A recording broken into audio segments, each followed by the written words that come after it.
The story of Nadab and Abihu, as recounted in the Bible, is a sobering account of the importance of obedience and reverence when approaching God. This story is primarily found in Leviticus 10 verses 1 to 7, with additional context provided in surrounding chapters and related scriptures.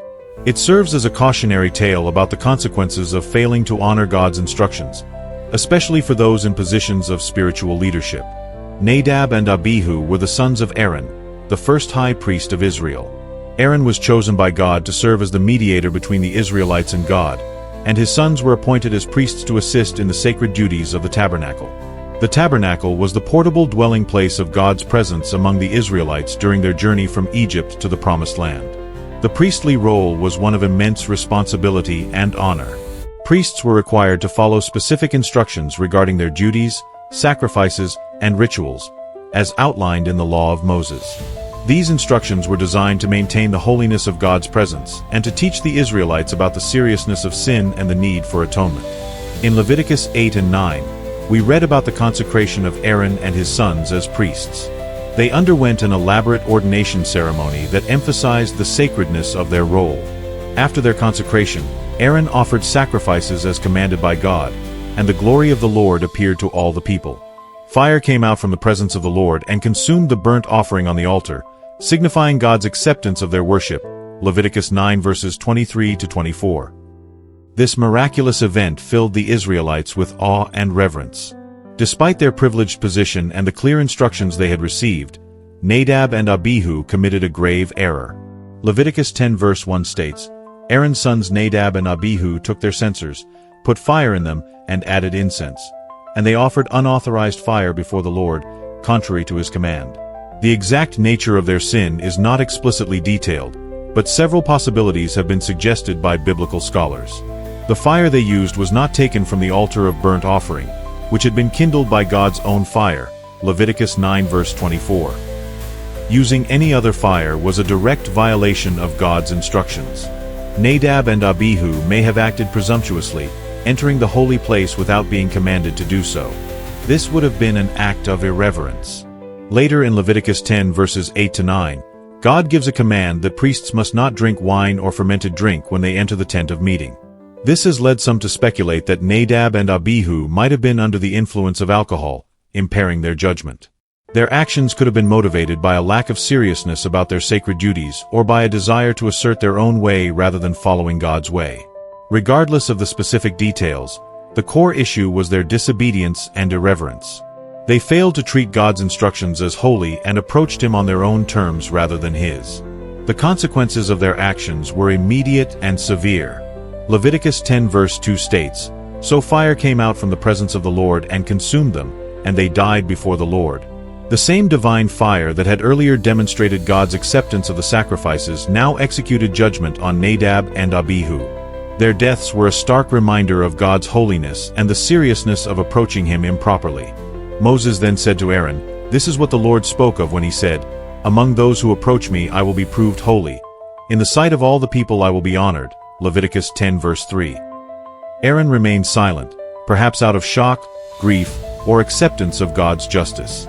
God instructed Moses to have Nadab and Abihu's cousins, Mishael and Elzaphan, carry their bodies outside the camp. This act ensured that the camp remained ritually clean and underscored the gravity of their sin. Aaron and his remaining sons, Eleazar and Ithamar, were commanded not to mourn publicly for Nadab and Abihu, as they were to remain focused on their priestly duties and uphold the sanctity of their office.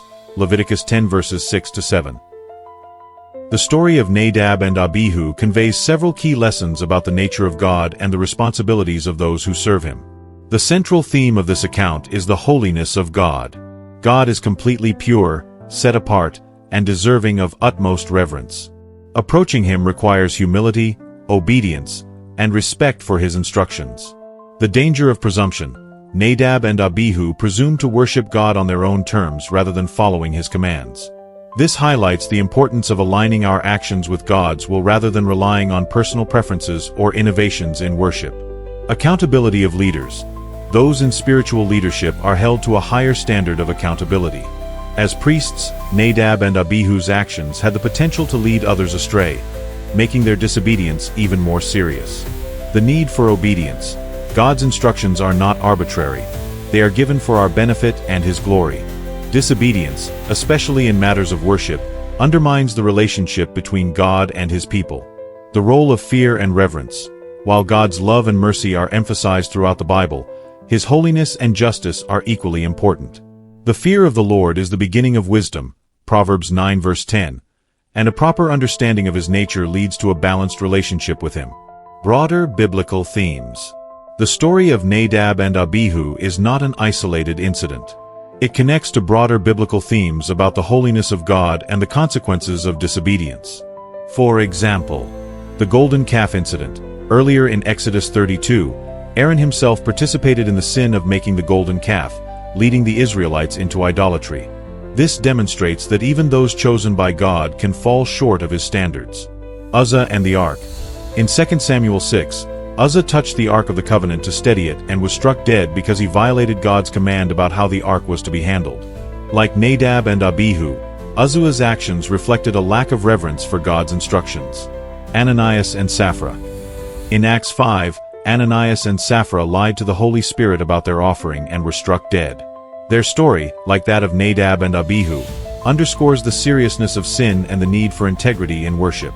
While the specific circumstances of Nadab and Abihu's story are unique to the Old Testament context, the principles remain relevant for believers today. Modern Christians are called to worship God in spirit and truth, John 4 verse 24, approaching Him with reverence and a heart aligned with His will. This story also serves as a reminder of the grace available through Jesus Christ. Under the Old Covenant, the consequences of sin were often immediate and severe. Under the New Covenant, Jesus' sacrifice provides forgiveness and reconciliation with God. However, this grace should not lead to complacency but to deeper gratitude and a desire to honor God in all aspects of life. In conclusion, the story of Nadab and Abihu is a powerful testament to the holiness of God and the importance of obedience in worship. It challenges believers to approach God with the reverence He deserves, to follow His instructions faithfully, and to recognize the weight of their responsibilities, especially those in leadership. Through this narrative, we are reminded of both the justice and the mercy of God, encouraging us to live lives that glorify Him.